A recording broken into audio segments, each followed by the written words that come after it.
El tema que se me ha pedido desarrollar por nombre de escucha activa, porque es importante aprender a escuchar, lo voy a abordar desde el punto de vista, en general el tema de la escucha y de la comunicación es una habilidad que nos impacta todos los ámbitos de nuestra vida, ¿no? Em, perdón. Bien. Encontré entre los documentos de la Dirección de Apoyo Académico al Estudiante este término cuando hablan sobre el tutor y el papel que ejerce, y me pareció maravilloso recordarlo aquí. El origen del término deriva del verbo tueri, que es observar, vigilar, proteger, y que se puede considerar en ese también su núcleo, en el núcleo tor, que significa agente. Entonces, se vincula también a la raíz indoeuropea teu, que significa escuchar y observar. Por tanto, entendemos que un tutor es un agente protector que escucha y observa a sus tutorados. Conduce al alumno entre las incertidumbres derivadas de sí mismo, del contexto escolar en el que se desarrollan, familiar y social. Y antes de continuar, me voy a permitir hacer una referencia, ay, una referencia a esta historia de la mitología griega que habla sobre Narciso. Seguramente la gran mayoría ya lo va a conocer, por lo que voy a ser muy breve. Recordemos, Narciso era un joven que se sabía muy hermoso, que se sabía que era muy hermoso porque a todas las doncellas que lo veían, pues les encantaba, prendaban de amor y él sabía que tenía esta atracción. Un día Narciso caminaba por un bosque y en este bosque había una ninfa, entre otros muchos seres. Estaba una ninfa que se llamaba Eco. Eco había sido castigada, hechizada y castigada por Hera, que era esposa y hermana de Zeus, y había sido alejada de toda sociedad y estaba condenada a repetir lo que escuchaba. Eco, cuando nota que Narciso está paseando por el bosque y admira su belleza, inmediatamente queda también perdidamente enamorada de Narciso y se lanza en un acto impetuoso, sin pensar, se lanza a los brazos de Narciso y en ese mismo momento Narciso la desprecia. Cuando Eco se retira, avergonzada, humillada y dolida, por supuesto, Narciso entonces se da cuenta que está pasando cerca de un río que es cristalino y que es hermoso, y como Narciso no sabe mucho del mundo, se acerca al río y ve por primera vez, porque naturalmente no hay espejos, no se conocía, no sabía cómo era él. Se acerca al río y ve por primera vez su reflejo.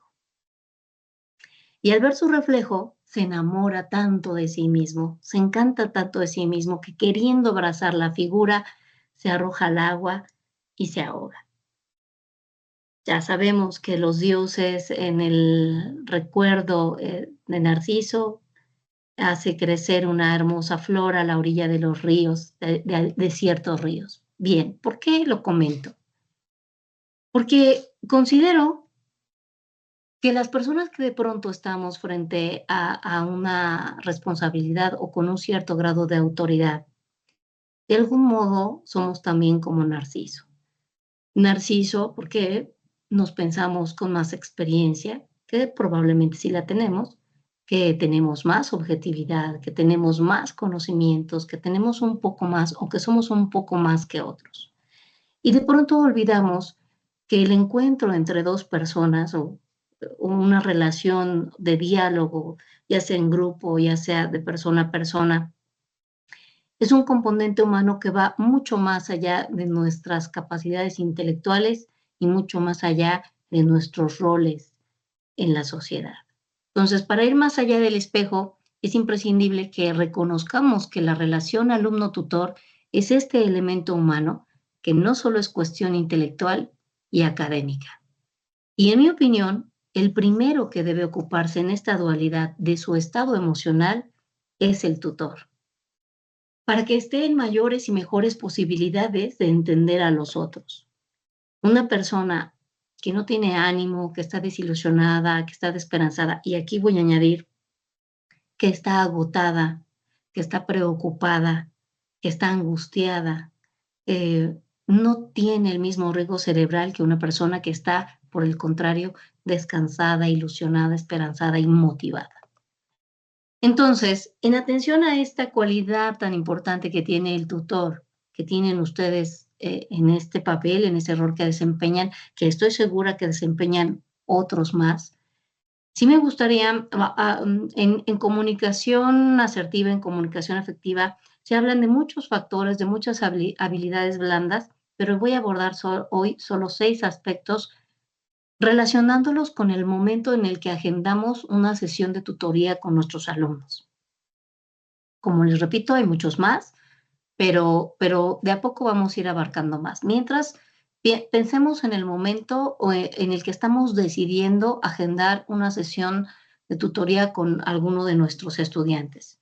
Primeramente, tenemos que pensar en el momento y lugar. Tenemos que elegir bien el momento que no sea, que sea el adecuado, que sea un lugar cómodo, que no esté lleno de ruidos, que no tengan interrupciones, que no estemos viendo a un montón de gente pasar, que tengamos la posibilidad de preparar de verdad el tiempo y el lugar para realizar una sesión.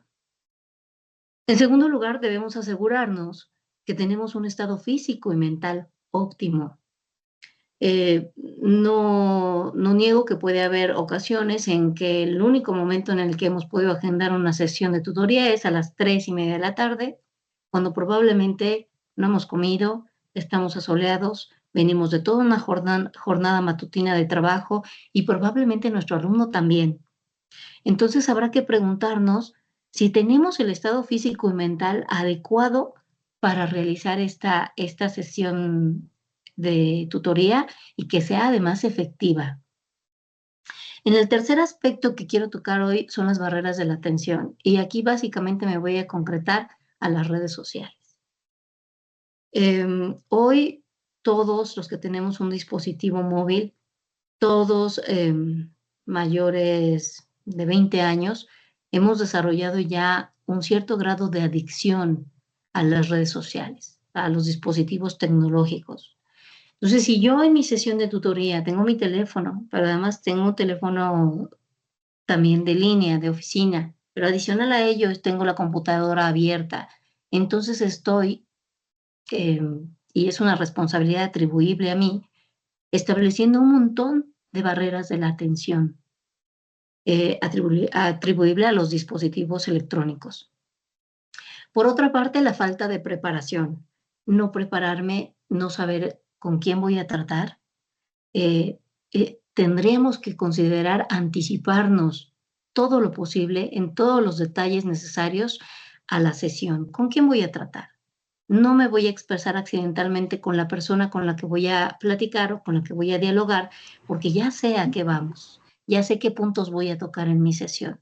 Fíjense, cuando yo tuve la oportunidad de dirigir centros de asistencia social, que son los albergues, había más de 400 niños y siempre los niños que son tan inquietos se acercaban y nos decían, quiero hablar contigo, quiero platicar contigo. Sí, cómo no, no, porque hay un rechazo adicional si dices que no. Sí, cómo no, búscame en 10 minutos en la oficina.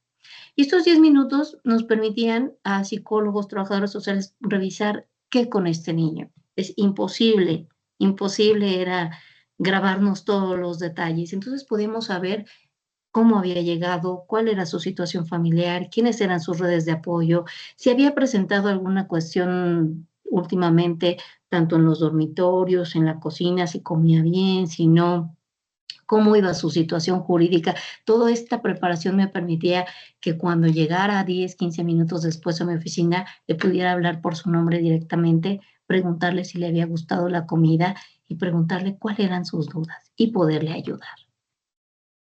Puede que no estemos hablando del mismo tipo de personas o del mismo contexto, pero sí un poco la misma preparación. Saber cuáles son las dificultades que están presentando nuestros tutorados, si son académicas, si son de tiempo, si son de salud, si son financieras, si tienen problemas actitudinales relacionados a sus estados emocionales, que a su vez se pueden relacionar con sus circunstancias familiares, no lo sé. Es tan amplio y tan diversos los contextos que tener un poco de preparación en ello es muy importante porque habla de la evidencia de que estos jóvenes nos importan. Por otro lado, el siguiente aspecto sería la actitud negativa. Regular, por ejemplo, no mantener una posición opuesta todo el tiempo con nuestros jóvenes. Poder dar un feedback más positivo que negativo, porque a veces nos puede ganar la frustración, yo no lo niego, ¿no? Entiendo y también he tratado con jóvenes que de a poco y en la historia siempre ha resultado muy frustrante por diversas razones tratar con jóvenes difíciles con conductas complicadas. Y puede resultar muy frustrante y puede revertir en nosotros una actitud negativa que en vez de dirigirnos a la apertura, nos lleve a dar feedbacks que son críticos y que terminemos bajando los ánimos y afectando todavía más el contexto del joven. Entiéndase contexto como la suma de las circunstancias de la persona. La suma de las circunstancias es todo. Y el último aspecto atribuible totalmente a nosotros como tutores es estar presentes con nuestros gestos, con nuestra actitud corporal, con nuestra escucha activa, que no es lo mismo una escucha activa que una escucha asertiva, ya lo voy a abordar un poco más adelante. Me voy a adelantar un poco para decir que la activa es un poco más relacionado con lo físico, es tener la disposición de observar qué me está diciendo o desde dónde me está compartiendo este joven el tema que estamos tratando. Está hablando desde el enojo, desde el agotamiento, desde la tristeza, desde la desmotivación. Poder observar qué hace con sus manos, la gestualidad, la actitud corporal, la tonalidad de la voz y que yo me dé cuenta de que todo esto está ocurriendo con él en ese momento es una evidencia de que estamos presentes. Y bien, vamos a entrar ahora al tema concreto que es la escucha asertiva. Todos sabemos que una buena comunicación se compone de dos actos, que es hablar y escuchar. Y con mucha frecuencia atribuimos el éxito de la comunicación a las mejores capacidades que podemos tener de comunicarnos. Pero ignoramos que la escucha de pronto es también un proceso que es mucho más activo del que creemos. Podemos nosotros pensar que tenemos toda la disposición para la escucha, pero al final del proceso de escucha a veces no entendemos o malinterpretamos de todos modos lo que acabamos de dialogar con otra persona. Entonces, primero voy a partir de que la escucha, como la atención, es un proceso que a nivel cerebral no se puede dividir. ¿Qué significa que no se puede dividir? Seguramente todos habrán escuchado y probablemente nosotros mismos en algún momento le hemos dicho que tenemos la capacidad de hacer 1, 2 o 5 cosas, o muchas cosas a la vez, lo que le llaman multitask. La realidad es que esto no ocurre. Ni la escucha ni la atención al nivel cerebral se pueden dividir. Lo que pasa es que tenemos una enorme capacidad de llevar nuestra atención a varias cosas de manera muy rápida. Entonces puedo ver un mensaje y puedo contestar mi computadora y probablemente le puedo contestar una pregunta a alguien que me la acaba de hacer de manera presencial o al mismo tiempo estoy pensando y acordándome que tengo que levantarme y ir a mi bed, no sé. Pensamos que podemos hacer todas esas cosas al mismo tiempo, pero en realidad lo que está pasando es que nuestra atención está yendo muy rápido de una cosa a otra. Para ponerles un ejemplo, vamos a imaginar que está un conductor conduce en su vehículo a 50 kilómetros por hora. Y en ese momento entra una llamada telefónica. El acto que nos ocupa de voltear a ver quién es la persona que está marcando, ¿cuánto nos ocupará? ¿Unos 2 segundos? ¿Saben cuántos metros avanza un vehículo que va a 50 kilómetros por hora en 2 segundos? Avanza 27.78 metros cuadrados. Y mientras estuvo observando y leyendo el nombre de la llamada entrante, avanzó 27 metros, que la verdad no es poco. 27 metros donde pudo cruzar un gato, un perro, un niño, una pelota. Comprendemos entonces por qué ni la atención ni la escucha se pueden fragmentar. Yo puedo decir, bueno, vengo conduciendo, pero vengo escuchando. Sí, pero mi escucha está empobrecida. No es grave si lo que estamos escuchando es un radio, es la música, y tenemos la mayor parte de nuestra atención concentrada en una actividad. Pero cuando estamos dialogando con otra persona, es una escucha empobrecida. Por eso requiere de un compromiso total, querer entender al otro y verdaderamente escuchar. Por eso, les hablaré más adelante de algunos obstáculos o vicios de la escucha que tenemos. Antes debemos comprender que la escucha asertiva es una habilidad de establecer una conexión profunda con el otro, que esté libre de prejuicios, libre de condicionamientos y que nos permita alcanzar un entendimiento genuino y saber, como ya lo había mencionado, desde dónde nos está transmitiendo la otra persona lo que nos está compartiendo. Y alcanzar por parte nuestra un compromiso de verdad saber qué quiere, qué siente, qué necesita o por qué piensa y dice lo que piensa y dice la persona. En ese sentido, cuando ustedes están en un ejercicio de diálogo, de escucha con una persona y me dicen, oye, Caro, es que yo la verdad es que no tengo contexto de mis alumnos totalmente, sé muy poco de ellos. Yo lo que recomiendo primeramente es que aprendamos a hacer preguntas poderosas, preguntas valiosas. Por ejemplo, no estoy muy seguro de lo que sientes sobre lo que me acabas de compartir. ¿Me puedes decir más? Oye, y de lo que me acabas de decir, ¿qué consideras que tiene que cambiar para que podamos avanzar en este proceso? O si según tu punto de vista, ¿cuál es el problema principal?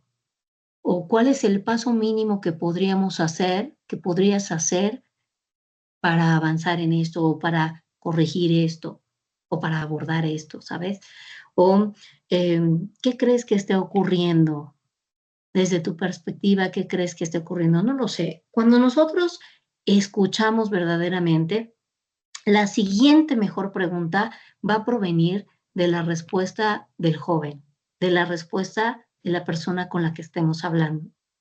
Por eso tenemos que estar presentes y decirle por qué no y cómo te puedo ayudar. Ahora, el hecho de que hagamos todas estas preguntas poderosas y no significa que le tengamos que dar al joven o a la persona con la que hablamos todo lo que nos pide o todo lo que necesita. Este ejercicio de hacer preguntas, buenas preguntas, nos va a permitir entender con claridad qué está ocurriendo en el mundo interno de la persona. Y podemos establecer canales nuevos, estrategias nuevas o reconocer los detalles que nos han impedido alcanzar un resultado en el tema concreto. Ahora, se han identificado algunos obstáculos de la escucha, algunos vicios de la escucha asertiva, y yo les voy a hablar de 10. Yo les voy a invitar a que mientras lo platicamos, vayan ustedes haciendo memoria, vayan recordando. Es muy probable que uno, dos, varios de estos vicios de la escucha nos hayan ocurrido.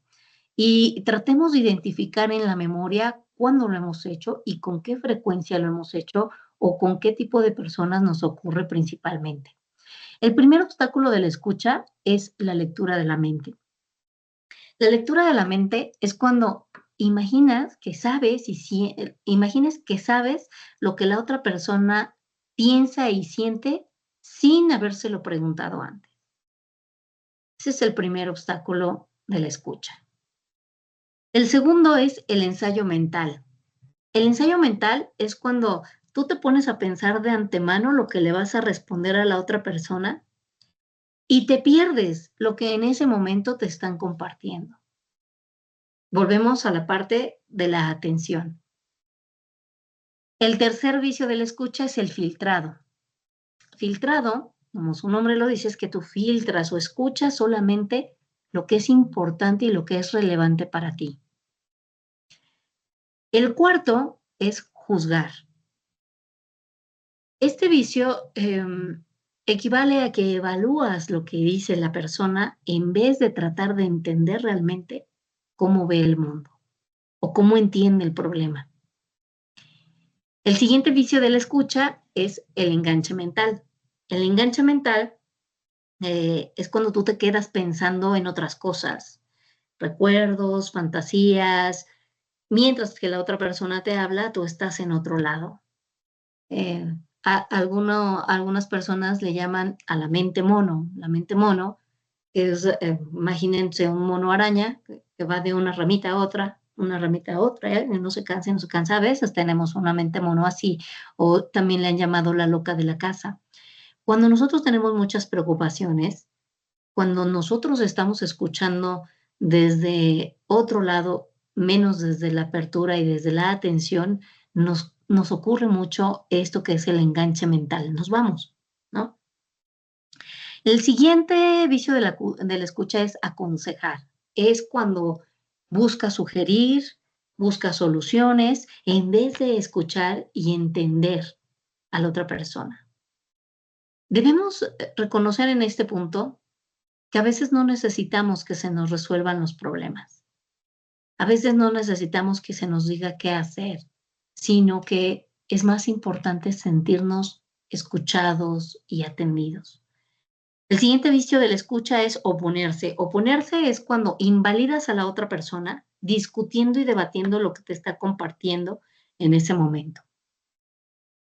El siguiente vicio de la escucha es la razón dura. La razón dura es cuando tú te resistes e ignoras cualquier comunicación que te sugiera que eres tú el que está equivocado o eres tú el que debe de cambiar de posición o que debería de cambiar.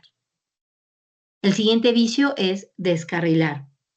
Descarrilar es cuando ante la incomodidad tuya buscas un tema alternativo y descarrilas la conversación, o cambias el tema o regresas y te pierdes el punto de interés que te está compartiendo la persona. Y el último vicio de la escucha es bloquear. Bloquear es cuando mientras te están hablando, te están compartiendo, tú detienes y bloqueas y puede ser, sí, sí, sí, a ver, pero volvamos al otro tema. O sí, sí, sí, qué bueno, ¿no? Pero, que tenemos mucho trabajo por delante. Detienes y bloqueas y vuelves a lo tuyo.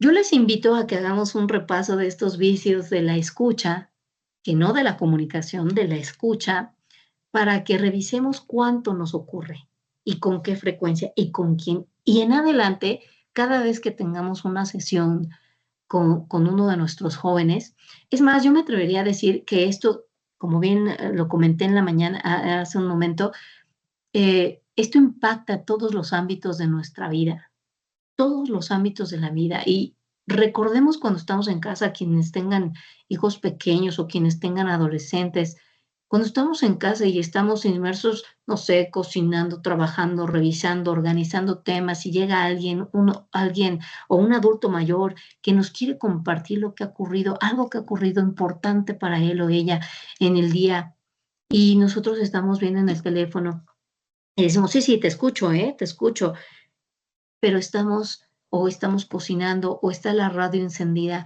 entonces vamos a hacer un esfuerzo por recuperar estos vicios, reconocerlos y corregirlos. Bien, como he comentado, la verdad es que la escucha está relacionada también con esta otra habilidad que es la empatía. Me permití añadirlo en esta presentación porque para mí la empatía y la escucha van total y completamente de la mano. Si no hay empatía, si no somos capaces de reconocer y de entrenarnos en la empatía, va a ser muy difícil que podamos tener una escucha efectiva, que podamos tener resultados en nuestros ejercicios de comunicación.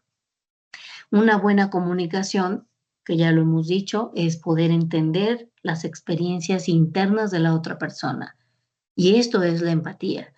Practicar y desarrollar empatía es observar y describir con detalle lo que está ocurriendo emocionalmente con el otro. Para tener mejores cualidades de empatía, con los primeros con los que tenemos que entrenarnos es con nosotros mismos. Si nosotros podemos observar y describir con conciencia plena nuestras propias emociones, entonces estaremos en mejores posibilidades de ser empáticos con el otro. Y si queremos desarrollar una empatía más refinada, entonces podemos intentar volvernos mejores escuchando y observando lo que en ese momento mencioné como escucha activa. Observar y mencionar y casi que entrenarnos en la gestualidad, en la tonalidad y, ¿por qué no?, hasta en las impresiones de la energía con la que lleguen los jóvenes con nosotros, ¿no? Y tratar de resonar con esas emociones. Es realmente intentar estar en el zapato del otro. Entonces, hay algunas emociones que son las emociones intensas, por ejemplo, las que no nos van a permitir ser empáticos. Emociones intensas pueden sufrirlas o pueden experimentarlas las personas que son altamente sensibles.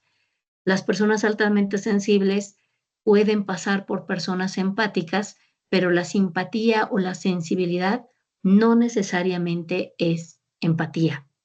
Fíjense, empatía que no simpatía, porque empatía es que yo pueda estar entendiendo, yo puedo entender lo que haces y dices, las razones por las que haces lo que haces, dices lo que haces, sin por ello estar de acuerdo en lo que haces y dices.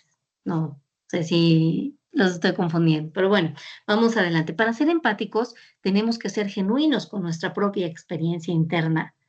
Y cuando empatizamos, nos volvemos participantes casi por completo de la experiencia interna de la otra persona. Entonces tenemos que ser muy observadores y tener y desarrollar una flexibilidad mental que nos permita desarrollar esta experiencia subjetiva de entender como si nosotros fuéramos la otra persona, como si nosotros estuviéramos en el zapato del otro. Cuando, cuando nosotros olvidamos el cómo sí, que es una persona altamente sensible, y entonces me duelo de lo que está viviendo el otro, me enojo con el otro, entonces ahí ya no hay empatía. Me hundo y me ahogo en las emociones de la otra persona porque no tengo la suficiente flexibilidad mental para regular mi propia experiencia. Entonces, voy al tema. Expertos en salud mental han encontrado que hay 3 procesos fundamentales para hacer empatía. El primero es el reconocimiento emocional. El reconocimiento emocional es percibir con precisión. Es casi ver en la frente del otro la emoción que el otro está experimentando. Ser capaz de nombrar y describir la emoción, la expresión facial, el tono de voz. Está angustiado, está enojado, está preocupado, está incómodo, está triste, está motivado, está emocionado. Y insisto, en la parte de la comunicación y el diálogo, observar que una de nuestras preguntas o una de nuestras palabras, algo de las afirmaciones que hemos dicho, reflejan en la emoción, en el rostro de la persona que está de acuerdo, que sí va por ahí, nos permite establecer un canal de diálogo más útil, más efectivo. Este es el reconocimiento emocional, que es la primera fase de la empatía. La segunda sería la resonancia emocional y responde a la posibilidad de poder sentir en el cuerpo lo que siente el otro. Y entonces ahí nos internamos en sentimientos, en reacciones, en creencias. La resonancia implica reflejar al otro, conecta con su experiencia interna y qué se sentiría caminar en sus zapatos. Y el qué se sentiría caminar en sus zapatos o qué se sentiría estar en su lugar nos va a permitir establecer una secuencia de hechos y de actos o de palabras o de momentos que nos están llevando al acto concreto, al sentimiento concreto o al hecho concreto que está desatando esa emoción. Y vamos a poder conocer el contexto y vamos a poder entender, insisto, desde dónde, desde qué sentimiento, desde qué creencia, desde qué hecho nos están compartiendo lo que nos están compartiendo. Y si niegas o descartas o te disocias, es poco probable que empatices. Es decir, sí es importante que la emoción la traslademos a nosotros. Y el siguiente elemento de esta empatía es la estabilidad emocional. Es esto que les comento, no perder de vista que estamos interactuando como si fuéramos la otra persona, pero no somos esa persona. Nunca perder de vista que no estamos ahí verdaderamente y evitemos el contagio emocional. Es decir, estar anclados a tierra, mantener la objetividad, mantener el equilibrio interno durante el proceso de ayudar. ¿Por qué me pareció importante abordar este tema de la empatía? Porque es muy probable que cuando abundemos, cuando consideremos mejorar nuestras capacidades de comunicación y de escucha, encontremos cuestiones y circunstancias muy difíciles en los jóvenes. Tenemos jóvenes que están muy lastimados, que no saben comunicarse, que muy probablemente tampoco son escuchados en otros ámbitos de su vida y podemos ser el primer eslabón con el que compartan circunstancias para las que quizás nosotros no tenemos la preparación de abordar, como temas de abuso, como temas de consumo de sustancias, como temas verdaderamente serios. ¿Qué significa? Bueno, no huyamos de esto, ¿no? Es muy probable que muchos de nuestros jóvenes no solo no tengan los recursos financieros o materiales para buscar una ayuda profesional, pero sí es importante que les ayudemos a tener al menos los recursos emocionales para pedir ayuda, para compartir lo que de verdad está ocurriendo, lo que los mueve a no obtener un resultado académico, a no tener una disposición al diálogo, no sé. Es muy probable que seamos el primer eslabón que conecte con esto y tendríamos que estar en la posición de mantener la objetividad y de poderlos conducir desde el afecto, desde, decía un maestro, desde el amor, no el amor romántico como se conoce, sino desde el ágape. El ágape es este amor por decisión, este afecto, esta posibilidad y deseo de querer ver brillar al otro, de querer descubrir en el otro sus mayores y mejores cualidades, que son las mismas que le van a poder permitir enfrentar cualquier desafío que esté presentando académica, personal, emocional, financieramente. Entonces, sí es importante considerar que para que nosotros tengamos cada vez mejor entrenada esta cualidad de la empatía, esta habilidad blanda, es una habilidad blanda, tenemos que establecer en nosotros mismos un propio proceso para reducir nuestra vulnerabilidad emocional, nuestra vulnerabilidad a las emociones negativas principalmente. Para que esto ocurra, yo recomiendo 4 pasos. El primero de ellos es tener un hábito de autocuidado, ¿no? El hábito de autocuidado implica, voy a volver aquí, implica dormir bien, comer sanamente, tener actividades físicas, evitar el alcohol y el consumo de sustancias, por supuesto, ir al médico cuando es necesario. El segundo elemento podría ser la meditación, practicar la meditación o la atención plena. Hoy está probado, gracias al gran avance que han tenido las neurociencias, está probado que la meditación ofrece procesos mentales que impactan en el funcionamiento físico del cuerpo. Si tengo tiempo, ahorita también lo puedo compartir.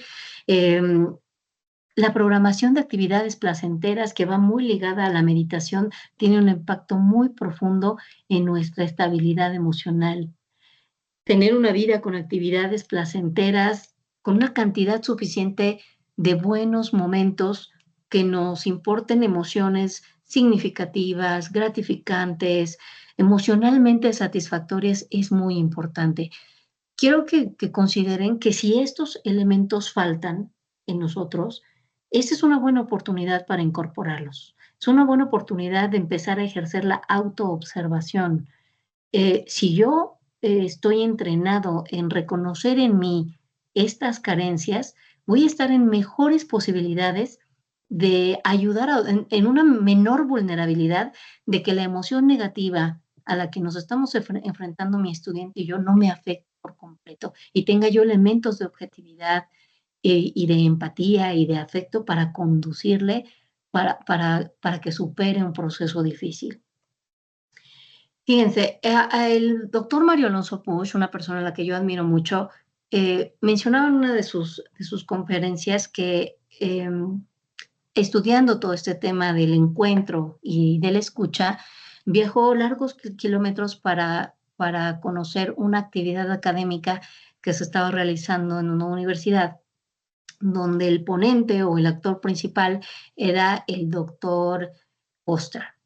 El doctor Poster, un especialista en temas de psicoterapia, realizó un ejercicio de escucha donde la otra persona era también una doctora, una psicoterapeuta con muchísima experiencia.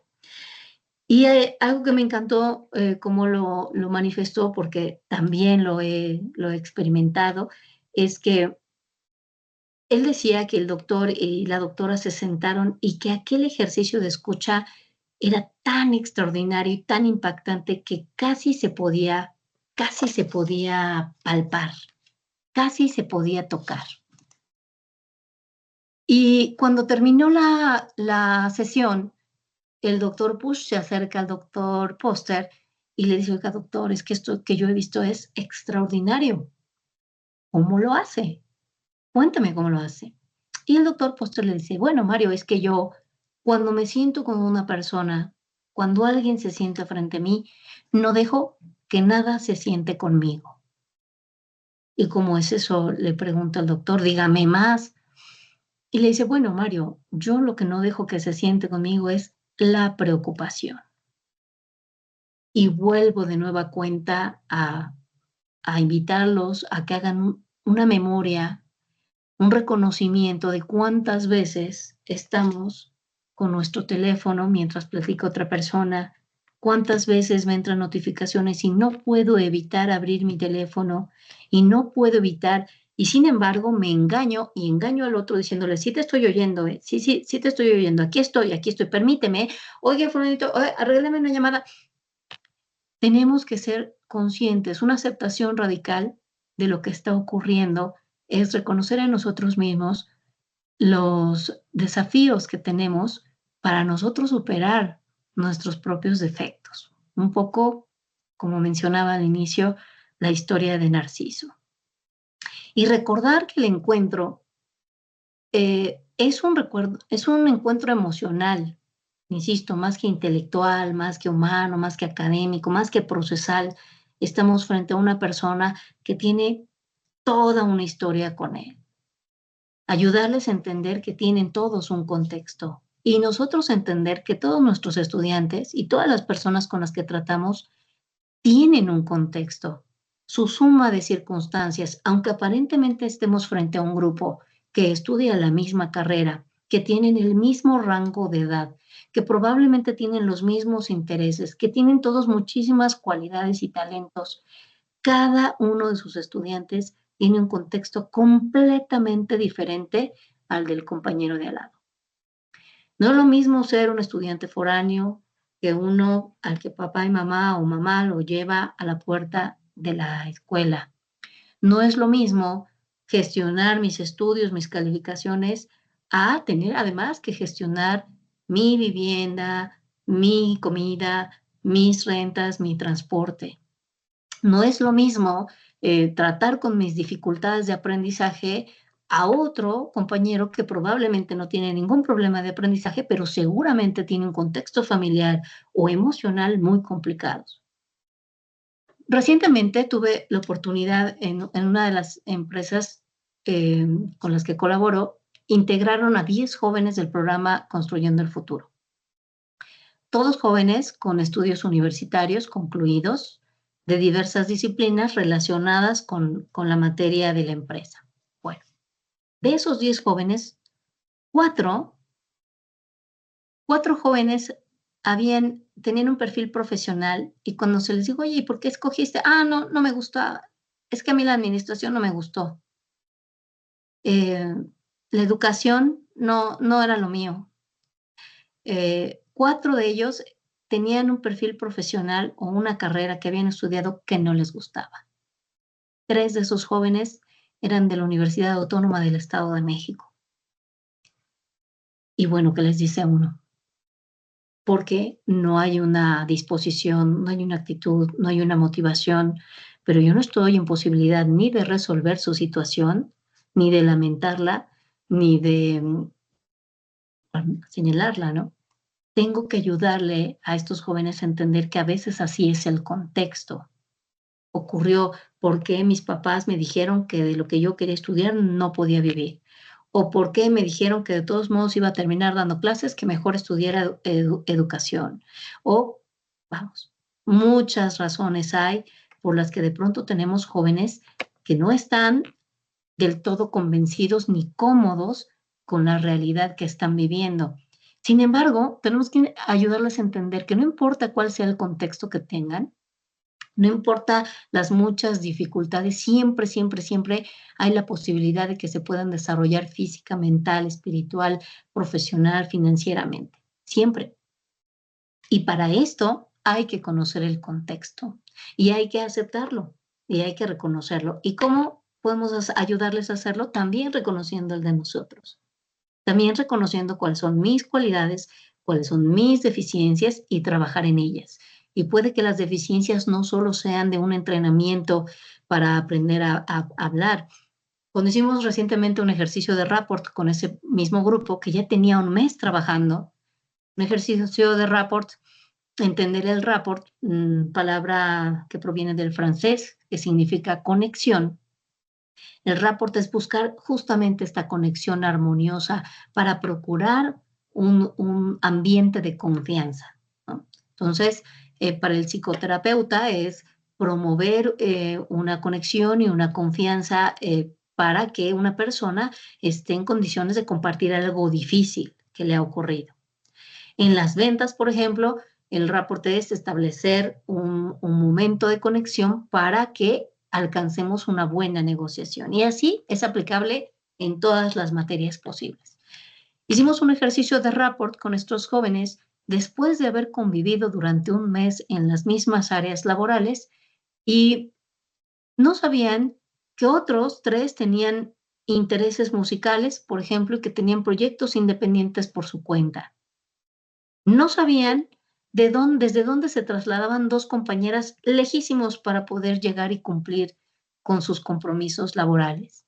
Descubrieron estos jóvenes que había un montón de temas que no sabían de sus compañeros a los que veían todos los días. Y yo me preguntaría cuánto de esto nos ocurre también a nosotros, no solo con nuestros estudiantes, cuánto nos ocurre con nuestros compañeros en el trabajo, cuánto nos ocurre con nuestros colegas. En nuestra familia, bueno, se supone que en nuestra familia conocemos mucho más, pero también podemos desconocer mucho de ese mundo interno del que yo hablo.